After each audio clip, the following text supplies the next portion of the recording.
Welcome back to the King's Corner, the place for all things Bethesda. I am the KingFanMan with another Fallout 76 tips video. And if you love Fallout 76 and you're not a subscriber yet to the KingFanMan channel, why not?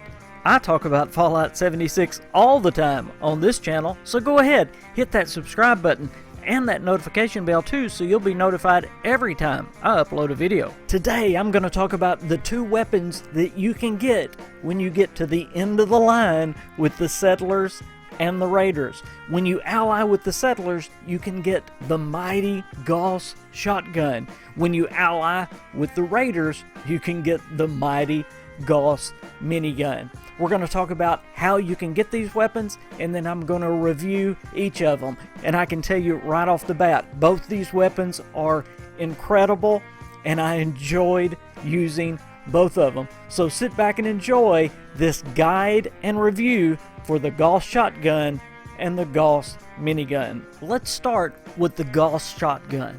To get the Gauss Shotgun, you have to get your reputation to ally with the settlers. Now, we've gone over extensively in other videos how to get your reputation up. I will put some links right here to help you get your reputation up. Not only doing dailies, but also there are unmarked locations where you can go to help get your reputation up. Now, once you have your reputation to ally, you go to Samuel, and if you have enough gold bullion, you can buy the Gauss Shotgun. He also has some mods where you can mod the Gauss Shotgun any way you would like. Now, this is very important. When you are making the Gauss Shotgun, you want to first make sure you have plenty of legendary modules, and you get these at the purveyor. This is what's going to give your weapon the legendary effects. So first, go to the purveyor, buy plenty of legendary modules, and you're going to want to get plenty. And what I mean by that is you may want to make several of these weapons, because the first weapon may not have the legendary effects that you want. So buy plenty of legendary modules at the purveyor so that you'll be prepared to make several of these weapons. Just a little hint from the KingFanMan. You're also going to at least have to have the science perk card level 1 before you can construct the Gauss Shotgun as well. But finally, once you have your legendary modules and your science perk card level 1, you're ready to go to construct your awesome Gauss Shotgun. Now, first notice this is just a basic gun. It's not a double shot, it's not explosive. I wanted to do just a basic gun. Everyone's legendary effects are going to be different. The base gun has 266 damage. That's unmodded with no shotgun perks. I'm going to mod it in just a minute and then put some basic shotgun perks so we can get the damage up just a little bit. The base damage on it is 266 damage. That is a great damage for base gun. So let's put a hardened receiver on it. That'll get the damage up just a little bit. And then I'm going to put some basic shotgun perks. Not a total build, but just some basic shotgun perk cards on it. And let's see what we can get the damage up to on this gun. Okay, just with the hardened receiver, we're up from 266 to 331. So now let's add the perk cards. We're going to add the 3 basic shotgunner perk cards. We're going to add the shotgunner, the expert shotgunner, and the master shotgunner, and of course we're going to level them all the way up. Now, there are other perk cards that you can add to a shotgun build, of course, but again, I'm adding the very basic just to show you what this shotgun can do with an awesome shotgun build. Now, with just these 3 basic perk cards, look what this shotgun does.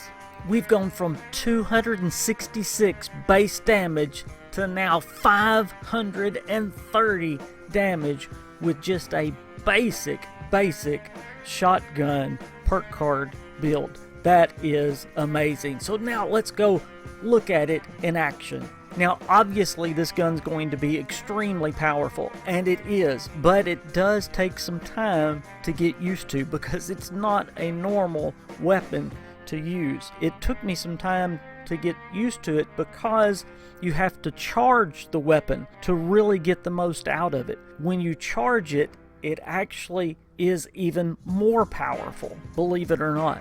When you hold the trigger, you will notice the dials on the top, they will go all the way up to 99 and then hold there, and then the weapon is charged and it's ready to exert all of its energy. And that's when the weapon has the most firepower, if you will. Now, I did find that both this weapon and the minigun actually does better with VATS. Now, maybe that's because of my build. I have more of a VATS build, so maybe that's just because of my build.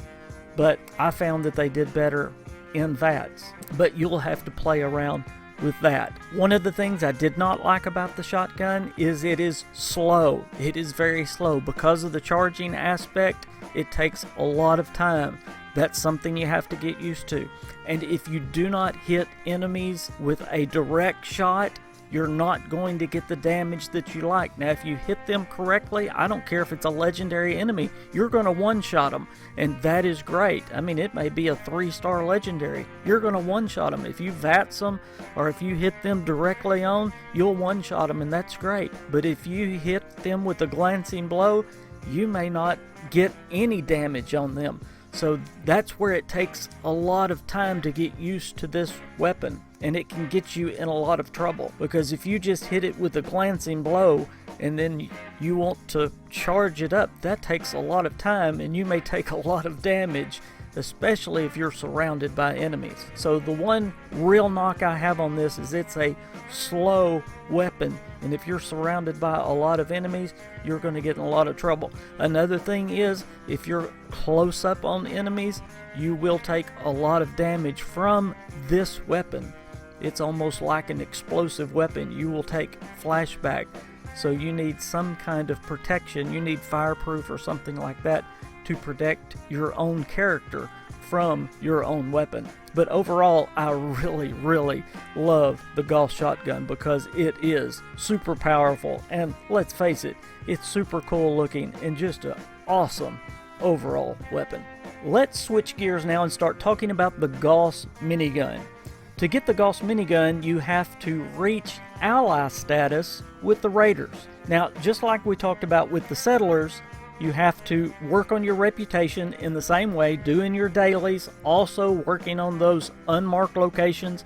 I will leave a link again right here if you want to work on those unmarked locations. Now, once you reach that ally status, you want to go inside Crater where Meg is located, and you want to find the robot named Mortimer. He is the one that sells things for gold bullion, and if you have enough gold bullion, you can purchase the Gauss Minigun. He also has some mods you can buy as well for the Gauss Minigun. Now, in the same way we did with the Gauss Shotgun, we're going to make the Gauss Minigun and see what the base damage is of the Gauss Minigun before we put any kind of mods on it or before we do anything with perk cards. Remember to have plenty of legendary modules on hand from the purveyor before you craft your Gauss Minigun.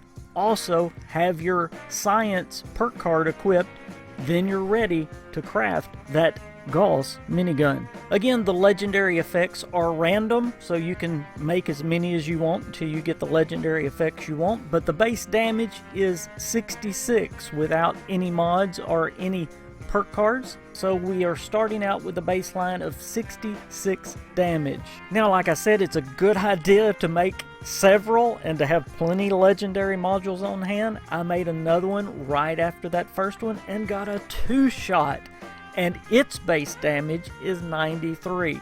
So for the remainder of this video, we're going to be using the 2-shot because, hey, if you got a base damage of 93, let's use that one. But just know the base damage of the normal ones is 66. I was so excited to get that 2-shot. Now, in modding it, I actually didn't have much money left, so all I did is put a Tesla coil on it, so it didn't do anything for the base damage, so we're not going to have to worry about mods on this build. And as far as perk cards go, we're going to do the same as we did before. We're not going to do a complete build. All we're going to do is the basic 3 perk cards. We're going to do Heavy Gunner, Expert Gunner, and Master Gunner. and see what the base damage does for this gun. Once the 3 perk cards are added, the damage is up to 148 with an energy damage of 11.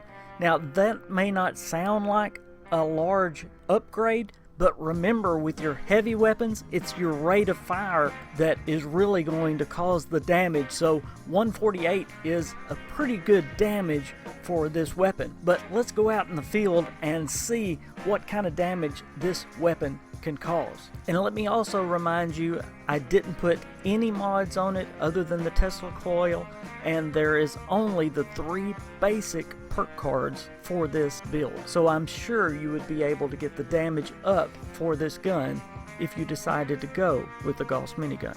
Any doubts the lower damage numbers may have given me drifted away as soon as I started using this incredible gun. It is so smooth, and it is faster than that Gauss Shotgun. But smooth is the key word for this gun. It takes a lot less time to start up, even though it does take just a little bit of time to charge, but the charging time is nothing like the shotgun, so it's a lot faster. But again, it is such a smooth and sweet shooting gun. Just look at how sweet this gun shoots. Now, the one thing I will say about it, again, it shoots a lot better with VATS. Some of it may be my build, but the one thing I noticed is when you're not shooting with VATS, it seems to shoot all over the place. But when you VATS an enemy, it focuses much better. If you're not shooting with VATS, the beams tend to go a little bit everywhere. But when you VATS, it tends to focus in, and it will kill the enemy much faster. So that was just an observation that I saw right off the bat. Now, there may be a modded barrel to help you with that. That may be something to check with, but that is definitely a problem that this gun has. Also, unlike the shotgun, you can shoot enemies much closer to you without taking damage from this weapon. So that is a good point about this weapon. The shotgun, if you shot an enemy up close to you, you would take a lot of damage from the gun, but you can shoot enemies very close to you with the minigun and not take damage. Now, I've had many people ask me, well, which one do you like better? Do you like the shotgun better, or do you like the minigun better? And really, that's depending on which build you like better. Are you a shotgunner or are you a heavy gunner? That's really going to be up to preferences. Personally, I really drifted toward the minigun. It seemed to do a little bit better.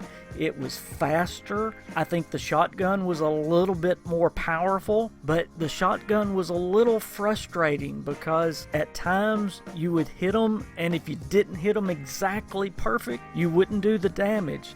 So I kind of got frustrated with the shotgun sometimes. But again, the shotgun's more powerful, but the minigun is definitely smoother. But I'm going to leave it up to you guys because it is really up to what kind of build you want.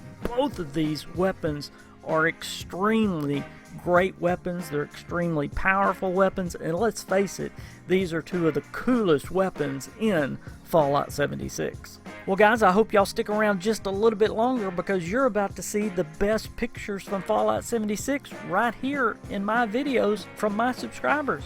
And hey, if you want your Fallout 76 pics featured in my videos, all you have to do is put a hashtag KingFanMan on your pics when you post them on social media. That's all you have to do, and I would love to feature them right here in my videos. Be sure and check all my links down below. I have Discord. I would love to have you as a part of my community, and if you can and if you're able to become a partner with the KingFanMan, and that is through Patreon, and here is the link.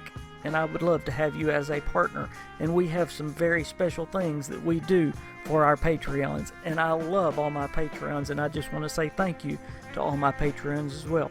Be sure you're following me on Twitter, and you can also like me on Facebook as well, but I do most of my social media on Twitter. Well guys, I hope to see y'all in the wastes of West Virginia. I'll see you next time. Bye guys.